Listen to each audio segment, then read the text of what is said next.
Les comportements difficiles à gérer dans un groupe. Oh là là.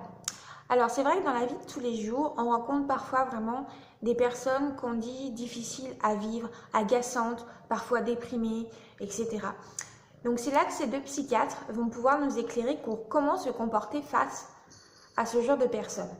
Donc grâce à Christophe André et François Lelord, donc l'un un psychothérapeute et l'autre Christophe André, psychiatre, à l'hôpital Sainte-Anne notamment, et qui a donc instauré la méditation à l'hôpital pour pouvoir soulager certaines pathologies. Donc maintenant il est très connu, et avec le Dalai Lama, c'est un ami du Dalai Lama et de Mathieu Ricard, donc le représentant du Dalai Lama en Europe.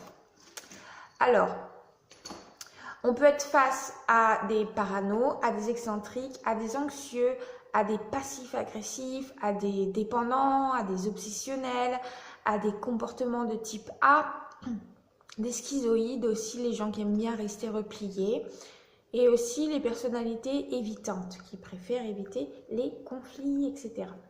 Alors, on y apprend donc à chaque fois, dans certaines situations, à faire et ne pas faire face aux personnes. Alors, et comment s'améliorer? Donc en pratique, ça donne. Alors par exemple, avec les susceptibles comme les femmes, on a tous un côté susceptible. La petite technique pour mieux le vivre, c'est de se dire, voilà, je suis susceptible, je suis vexée, mais j'ai d'autres qualités. Ouais, ça c'est bien pratique des fois. Sinon, on va commencer. Donc les anxieux. Les anxieux déjà, alors, le mieux à faire, c'est de montrer que vous êtes fiable. Il faut pratiquer aussi l'humour gentil avec elle. Il faut apprendre avec elle à relativiser les faits et à l'inciter à consulter quand vraiment ça devient trop pathogène et que c'est trop difficile à vivre.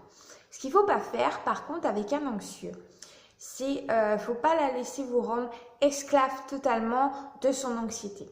Il ne faut pas la surprendre ou lui faire peur. Il faut aussi éviter de lui parler de sujets pénibles et de sujets anxieux et anxiogènes pour vous, de lui faire partager tout ça. Voilà. Alors, si c'est votre patron, par exemple, donc on apprend dans le livre qu'il vaut mieux être rassurant avec le patron, montrer ses capacités. Si c'est votre conjoint, alors il faut mieux éviter de dire que vous allez faire un saut à l'élastique ou un saut en parachute. Hein, non, ça on va éviter quand même.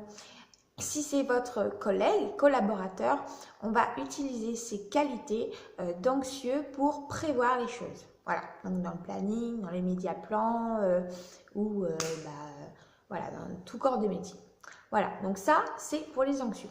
Donc maintenant on va avoir les paranoïaques. Alors, les paranoïaques, il existe des traits modérés et parfois utiles. Alors, dans certains métiers qui exigent certaines compétences pour appliquer les lois, comme la police, enquêteurs, les douanes, les services antiterroristes, on va avoir des adversaires instables, ça peut être une qualité d'être paranoïaque. Du coup, là, parce que le paranoïaque est inflexible, il est suspicieux. Et vraiment, il va chercher à savoir tous les détails pour se renseigner. Donc là, ça peut être utile dans la police, par exemple. Alors, ce qu'il faut faire avec un paranoïaque, il faut déjà clairement exprimer ce qu'on veut. Car il soupçonne toujours de mauvaises intentions. Donc, on s'exprime clairement.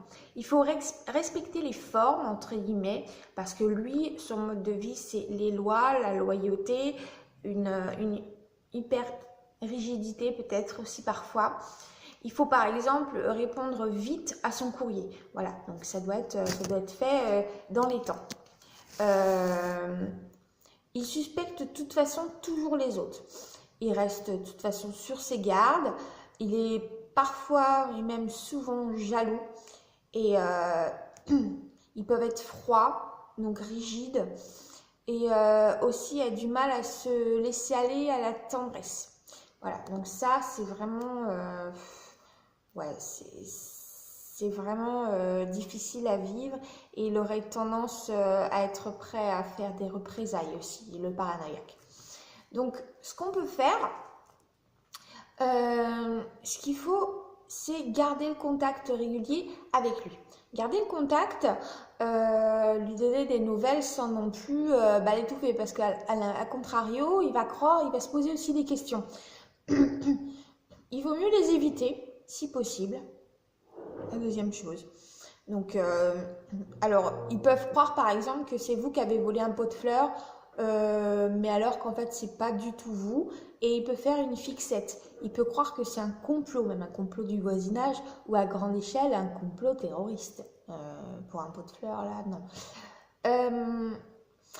Il faut faire référence aux lois, parce que on l'a bien compris, lui, dans sa tête, c'est structuré, rigide, avec des lois, bref, c'est super carré, ça se rapproche de l'obsessionnel. Il faut donc du coup fixer des lois entre vous et lui, et chercher une autre alliance si vraiment ça passe pas, s'il est insupportable, qu'il est trop suspicieux, voilà. Et par contre, ce qu'il ne faut pas faire, alors, il ne faut pas renoncer à éclaircir les conflits en allant le voir, en mettant carte sur table. Il ne faut pas l'attaquer à son image, il faut juste lui dire « je ne supporte pas ton comportement ».